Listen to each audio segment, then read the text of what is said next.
जिसकी इंद्रियां जो हैं सर्वथा वश में हैं, उसमें और साधारण मनुष्यों में क्या अंतर है? संपूर्ण प्राणियों की जो रात परमात्मा से विमुखता है, उसमें संयमी मनुष्य जागता है, और जिसमें सब प्राणी जागते हैं, भोग और संग्रह में लगे रहते हैं, वो तत्व ज्ञान को जानने वाले मुनि की दृष्टि में रात है। जिनकी इंद्रियां और मन वश में नहीं है, जो भोगों में आसक्त हैं, वो सब परमात्म तत्व की तरफ से सोए हुए हैं। परमात्मा क्या है? तत्व ज्ञान क्या है? हम दुखी क्यों हो पा रहे हैं? हम क्यों दुख पा रहे हैं? संताप जलन क्यों हो रही है? हम जो कुछ कर रहे हैं उसका परिणाम क्या होगा? इस तरफ बिल्कुल ना देखना ही उनकी रात है, उनके लिए बिल्कुल अंधेरा है। जैसे पशु पक्षी आदि दिन भर खाने पीने में ही लगे रहते हैं, ऐसे ही जो मनुष्य रात दिन खाने पीने में, सुख आराम में, भोगों और संग्रह में, धन कमाने में ही लगे हुए हैं, उन मनुष्यों की गणना भी पशु पक्षी आदि में ही है। कारण कि परमात्म तत्व से विमुख रहने में पशु पक्षी आदि में और मनुष्यों में कोई अंतर नहीं है। दोनों ही परमात्म तत्व की तरफ से सोए हुए हैं। हां, विवेक या फिर विवेक शक्ति का दुरुपयोग करके मनुष्य पदार्थों का संग्रह करने में और उनका भोग करने में लग जाते हैं, जिससे वो संसार के लिए पशुओं से भी ज्यादा दुखदाई हो जाते हैं। कारण कि पशु पक्षी तो बेचारे जितने से पेट भर जाए, है ना, उतना ही खाते हैं, संग्रह नहीं करते। परंतु मनुष्य को कहीं भी जो कुछ पदार्थ आदि मिल जाता है, वो उसके काम में आए चाहे ना आए, उसका तो वो संग्रह कर ही लेता है और दूसरों के काम में आने में बाधा डाल देता है। मनुष्यों की जो रात है, अर्थात परमात्मा की तरफ से, अपने कल्याण की तरफ से जो विमुखता है, उसमें संयमी मनुष्य जागता है।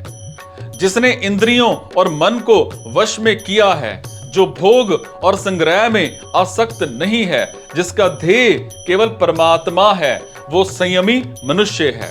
परमात्म तत्व को, अपने स्वरूप को और संसार को यथार्थ रूप से जानना ही उसका रात में जागना है।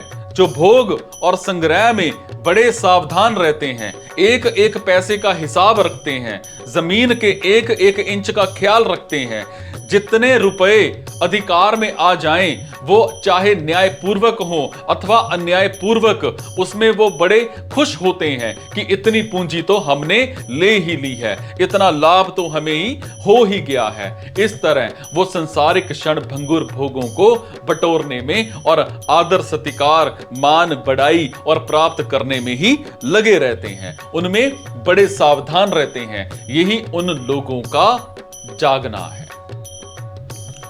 जिन संसारिक पदार्थों का भोग और संग्रह करने में मनुष्य अपने को बड़ा बुद्धिमान, बड़ा चतुर मानते हैं और उसी में राजी होते हैं, संसार और परमात्म तत्व को जानने वाले मननशील संयमी मनुष्य के दृष्टि में वो सब रात के समान है, बिल्कुल अंधेरा है। जैसे बच्चे खेलते हैं तो वो कंकड़, पत्थर, कांच के लाल पीले टुकड़ों को लेकर आपस में लड़ते हैं। अगर वो मिल जाता है तो राजी हो जाते हैं कि मैंने बहुत बड़ा लाभ उठा लिया है। अगर वो नहीं मिलता तो दुखी हो जाते हैं कि मेरी बड़ी भारी हानि हो गई। परंतु जिसके मन में कंकड़, पत्थर आदि का महत्व नहीं है, ऐसा समझदार व्यक्ति समझता है कि इन कंकड़ पत्थरों के मिलने से क्या लाभ हुआ और ना मिलने से क्या हानि हुई। इन बच्चों को अगर कंकड़ पत्थर मिल भी जाएं तो ये कब तक उनके साथ रहेंगे? इसी तरह से भोग और संग्रह में लगे हुए मनुष्य भोगों के लिए लड़ाई, झगड़ा, झूठ, कपट, बेईमानी आदि करते हैं और उनको प्राप्त करके राजी होते हैं, खुशी मनाते हैं कि हमने बहुत लाभ ले लिया। परंतु संसार को और परमात्म तत्व को जानने वाला मननशील संयमी मनुष्य साफ देखता है कि भोग मिल गए, आदर सत्कार हो गया, सुख आराम हो गया, खा पी लिया, खूब श्रृंगार कर लिया, तो क्या हो गया? इसमें मनुष्य को क्या मिला? इनमें से इनके साथ क्या जाएगा, क्या चलेगा? ये कब तक इन भोगों के साथ में रखेंगे? इन भोगों से होने वाली वृत्ति कितने दिन तक ठहरेगी? इस तरह उसकी दृष्टि में प्राणियों का जागना रात के समान है।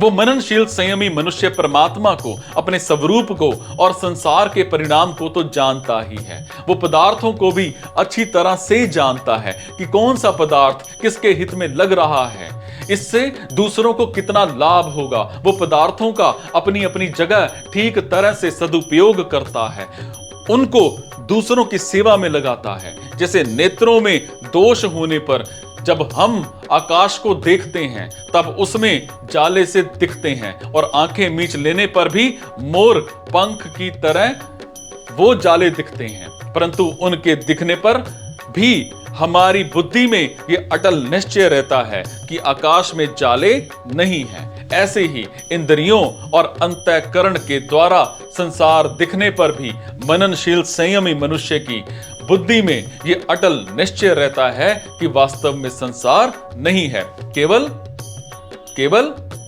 प्रीति निदान है।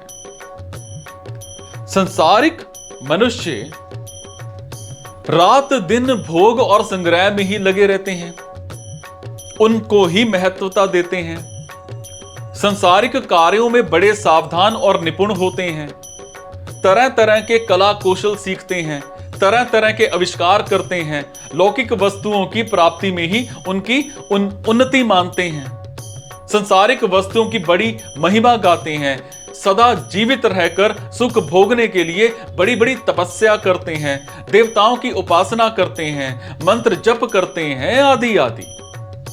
परंतु जीवन मुक्त तत्वज्ञ महापुरुष और सच्चे साधकों की दृष्टि में वो बिल्कुल रात है, अंधकार है, उसका किंचन मात्र भी महत्व नहीं है। कारण कि उनकी दृष्टि में ब्रह्मलोक तक संपूर्ण संसार विद्यमान है ही नहीं। संसारिक लोग तो संसार में ही रचे पते रहते हैं और ऐसा मानते हैं कि जो कुछ है यही है, वो यही है। पारमार्थिक विषय में उनकी बुद्धि जाती ही नहीं, परंतु पारमार्थिक साधक पारमार्थिक विषय के साथ साथ संसार को भी जानते हैं, और इसीलिए उनके लिए पश्यत पद दिया है। संसारी लोग तो केवल रात को ही देखते हैं, दिन को तो देखते ही नहीं, पर योगी दिन को भी देखता है और रात को भी। ये दोनों में फर्क है। उदाहरण क्या है? उदाहरण मैं आपको बताता हूं। बालक ने केवल बालकपना ही देखा है, जवानी नहीं। ऐसे ही है, पर वृद्ध पुरुष ने वृद्ध अवस्था के साथ साथ बालकपना भी देखा है और जवानी भी देखी है। रुपए रखने वाला व्यक्ति रुपए के त्याग को नहीं जानता, पर रुपयों का त्याग करने वाला रुपयों के संग्रह को भी जानता है और त्याग को भी जानता है। यह सिद्धांत है कि संसार में लगा हुआ मनुष्य संसार को नहीं जान सकता, संसार से अलग होकर ही वो संसार को जान सकता है, क्योंकि वास्तव में वो संसार से अलग है। और इसी तरह परमात्मा के साथ एक होकर ही मनुष्य परमात्मा को जान सकता है, क्योंकि वास्तव में वो परमात्मा के साथ एक है। जो है में स्थित है, वो है और नहीं दोनों को जानता है, पर जो नहीं में स्थित है वो नहीं को भी यथार्थ रूप से अर्थात नहीं रूप से नहीं जान सकता। फिर वो है को कैसे जानेगा? नहीं जान सकता। उसमें जानने की सामर्थ्य है ही नहीं। है को जानने वाले का, है को जानने वाले का तो नहीं को मानने वाला के साथ विरोध नहीं होता, पर नहीं को मानने वाले का है को जानने वाले के साथ विरोध होता है।